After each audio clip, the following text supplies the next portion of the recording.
अस्सलामुअलैकुम वरहमतुल्लाहि वबरकातुहू नहमदुहु व नुसल्ली अला रसूलिहिल करीम अम्मा बाद।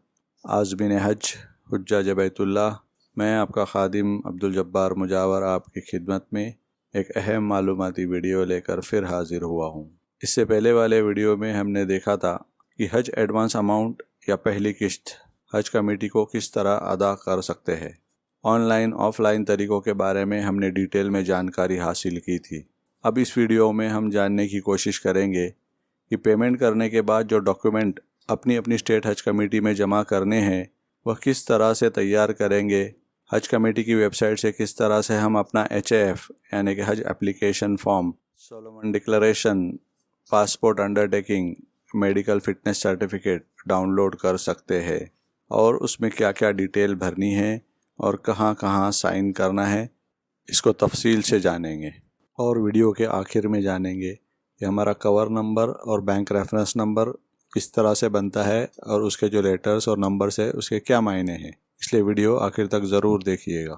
अब हज कमेटी की वेबसाइट पर जो ऑटो जनरेटेड पे इन स्लिप डाउनलोड करने के लिए टैब आया है, उससे हम हमारी ऑटो जनरेटेड पेमेंट स्लिप कैसे डाउनलोड करेंगे वो देखते हैं। हज कमेटी की वेबसाइट पर ऊपर टॉप में राइट कॉर्नर पर तो जनरेट पे इन स्लिप का टैब नज़र आएगा, उस पर क्लिक करेंगे तो यहाँ पर अपना कवर नंबर आपको डालना है। कवर नंबर डालने के बाद नीचे आपको जिस बैंक में पेमेंट करना है उस बैंक को सिलेक्ट करना है। अगर यूनियन बैंक का पेमेंट करना है तो यूनियन बैंक को सिलेक्ट करना है, और अगर SBI को पेमेंट करना है तो SBI सिलेक्ट करना है। उसके बाद नीचे गेट पे इन स्लिप पे क्लिक करना है। गेट पे इन स्लिप पे क्लिक करने के बाद ये आपकी पूरी डिटेल भरी हुई पेमेंट स्लिप डाउनलोड होगी। यहाँ पर ये हमने स्टेट बैंक की पेमेंट स्लिप डाउनलोड की है। यहाँ आपको आपका कवर नंबर नज़र आएगा, बैंक रेफरेंस नंबर नज़र आएगा, हेड ऑफ़ द कवर का नाम, आपके कवर में जितने हाजी है उन तमाम हाजियों के नाम और सामने पता लिखा हुआ नज़र आएगा। इन सब को आपको चेक कर लेना है। इस ऑटो जनरेटेड पेमेंट स्लिप में आपको जिस ब्रांच में आप पेमेंट करने जा रहे हो उस ब्रांच का नाम लिखना है, आपका मोबाइल नंबर लिखना है, जिस तारीख को पैसा जमा कर रहे हैं वो तारीख लिखनी है, जो रकम जमा कर रहे हो उसको वर्ड में लिखना है और टोटल अमाउंट है वो लिखना है। अब HAF या हज एप्लीकेशन फॉर्म किस तरह डाउनलोड कर सकते हैं ये देखते हैं। HAF या हज एप्लीकेशन फॉर्म डाउनलोड करने के लिए हज कमेटी की ऑफिशियल वेबसाइट पर हज 2025 के टैब पे क्लिक करेंगे और पिलग्रिम लॉगिन में जाएंगे। पिलग्रिम लॉगिन में जो हमने रजिस्ट्रेशन के वक्त मोबाइल नंबर डाला था उस मोबाइल नंबर को डालेंगे और जो हमारा MPIN है वो MPIN डालेंगे। उसके बाद हमें ये पेज नज़र आएगा।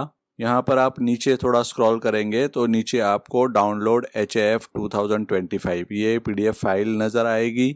उसको क्लिक करने के बाद आपके कवर में जितने हाजी है उन सब हाजियों का हज application form, declaration, passport undertaking ये तीनों चीज़ें डाउनलोड हो जाएगी। हज एप्लीकेशन फॉर्म डाउनलोड हो जाने के बाद उसमें आपको आपकी पूरी इन्फॉर्मेशन चेक करना है। आपका नाम, पासपोर्ट नंबर और बाकी तमाम डिटेल सब आपको चेक कर लेना है। हज एप्लीकेशन फॉर्म में आपको कुछ नहीं लिखना है, सिर्फ आपको साइन करना है। अगर मर्द हाजी का फॉर्म है तो उसको सिर्फ नीचे अपना खुद का साइन करना है और बीच में जो नॉमिनी होगा उस नॉमिनी का साइन लेना है। और अगर लेडीज़ का फॉर्म होगा तो उस पर 3 साइन होगी। पहली साइन जो नॉमिनी है वो करेगा, उसके बाद नीचे जो हज्जन का महरम है वो महरम की साइन होगी और सबसे नीचे हज्जन खुद अपनी साइन करेगी। अब मेडिकल फिटनेस सर्टिफिकेट को देखते हैं। मेडिकल फिटनेस सर्टिफिकेट 2 पेज का है। पहले पेज पर आपसे सवाल पूछे गए हैं कि आपको डायबिटीज़, ब्लड प्रेशर, मिर्गी या और कोई बीमारी है। आपको इन तमाम सवालों के सही सही जवाब देना है। और पेज के आखिर में हाजी का नाम, सरनेम, फिर वालिद साहब का नाम और अगर हज्जन है तो शौहर का नाम लिखेंगे और आखिर में जिस हाजी का मेडिकल सर्टिफिकेट है वह हाजी खुद अपना साइन करेगा। मेडिकल सर्टिफिकेट के दूसरे पेज के ऊपर आपको कुछ नहीं लिखना है। डॉक्टर साहब आपको चेक करेंगे, आपका रिपोर्ट देखकर उस पर पूरी आपकी जानकारी लिखेंगे और नीचे सीधे हाथ के कॉर्नर पर डॉक्टर साहब अपना साइन करेंगे और रजिस्ट्रेशन नंबर वाला स्टैंप लगाएंगे। उल्टे हाथ के कॉर्नर पर जो बॉक्स बना हुआ है उसमें जिस हाजी का मेडिकल सर्टिफिकेट है वो हाजी खुद साइन करेगा और उस बॉक्स के ऊपर डॉक्टर साहब का पूरा नाम लिखना है। अब पासपोर्ट डिक्लेरेशन को देखते हैं। पासपोर्ट डिक्लेरेशन में 1 से 6 नंबर के कॉलम में आपकी पूरी डिटेल लिखी हुई है, उसको चेक कर लेना है। 7 नंबर के कॉलम में पूछा गया है क्या आपका पासपोर्ट मशीन से पढ़ने लायक है, तो उसका जवाब यस में होगा। 8 नंबर के कॉलम में पूछा गया है क्या आपका पासपोर्ट टूटा फटा या खराब हुआ नहीं है, यहाँ पर नहीं लिखा हुआ है तो इसका जवाब यस में देना है, क्योंकि पासपोर्ट खराब नहीं हुआ है पूछा है तो नहीं हुआ है, यस। और 9 नंबर का सवाल है क्या आपका पासपोर्ट में 2 पेज खाली है या कोरे है या ब्लैंक है, तो उसका भी जवाब यस में होगा। इसका मतलब 7, 8 और 9 नंबर के कॉलम में आपको यस लिखना है और नीचे हाजी को अपना साइन करना है। डिक्लेरेशन में आपका नाम लिखा हुआ रहेगा, जिस हाजी का नाम लिखा है वो हाजी नीचे साइन करेगा। इस डिक्लेरेशन में ये लिखा हुआ है कि आप जानते हैं कि हज कमेटी से ज़िंदगी में सिर्फ एक ही बार हज किया जा सकता है। आपने हज कमेटी से इससे पहले कभी हज नहीं किया है। हज एप्लीकेशन फॉर्म में दी हुई तमाम जानकारी सही है। आपके खिलाफ कोई भी क्रिमिनल केस पेंडिंग नहीं है और हज करने के लिए आप तंदुरुस्त है। ये कुछ अहम पॉइंट्स है जो इसमें लिखे हुए हैं। अब हम कवर नंबर के बारे में जानेंगे। अक्सर देखा गया है कि हाजी अपना कवर नंबर नहीं बता पाते हैं, और अगर बताते भी है तो गलत बताते हैं, क्योंकि उनको पता ही नहीं होता कि हमारा कवर नंबर आखिर कैसे बनता है। तो आइए जानते हैं हमारा कवर नंबर कैसे बनता है। हमारे कवर नंबर में पहले 3 या 4 लेटर होते हैं। उसमें पहले 2 लेटर्स आपके स्टेट का कोड है। जैसे कि यहाँ MH है, यह महाराष्ट्र का स्टेट कोड है। अगर यूपी का हाजी होता तो यहाँ पर यूपी लिखा हुआ होता। अगर गुजरात का हाजी है तो यहाँ पर GJ लिखा हुआ होता। उसके बाद F लिखा हुआ है। F का मतलब है कि ये जनरल कैटेगरी के हाजी है, यानी फ्रेश हाजी है, इसलिए F है। अगर रिजर्व कैटेगरी का हाजी होता है, यानी 65 साल के ऊपर वाले अगर हाजी है का कवर नंबर है, तो वो F की जगह पर R लिखा हुआ होगा, यानी MHR। R का मतलब है रिजर्व कैटेगरी के हाजी।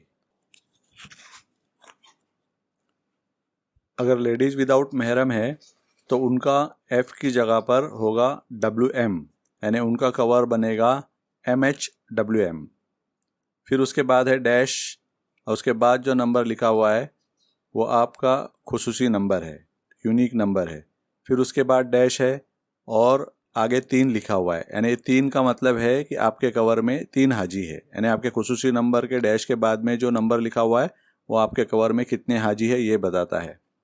और उसके बाद फिर डैश है और उसके बाद में 0 लिखा हुआ है। तो ये जो 0 है ये इन्फेंट के लिए है।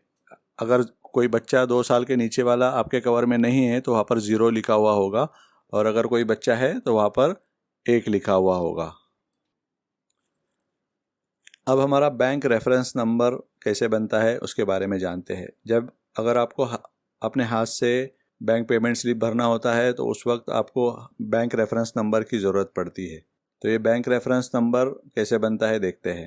ये बैंक रेफरेंस नंबर में सबसे पहले लिखा जाएगा जिस साल का हज है वो साल। जैसे कि अभी इस साल 2025 का हज है तो सबसे पहले 2025 लिखेंगे।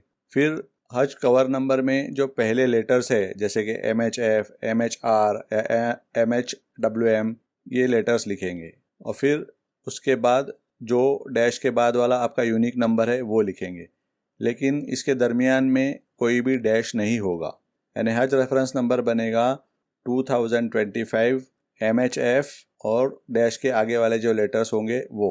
इसमें आपके कवर में कितने हाजी है और इन्फेंट वाला 0, ये 2 नंबर्स नहीं लेने हैं।